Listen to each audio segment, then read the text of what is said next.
In today's video, we're going to make our own makeup remover and learn why you need to know how to make this fantastic do-it-yourself product for your home. Please like, share, and subscribe. This recipe not only more than effectively removes the thickest of makeup applications, but it doesn't dry out the skin. In fact, it leaves it feeling soft and supple.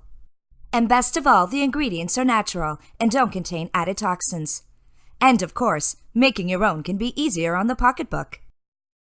Alright, let's get to it.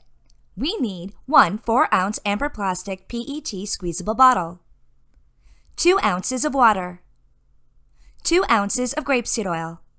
Grapeseed oil is a lightweight moisturizer.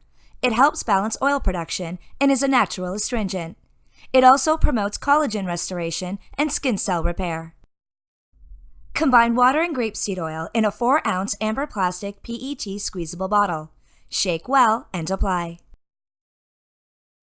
It's just that easy. Here's the recipe if you'd like a screenshot. Store in a cool and dry space.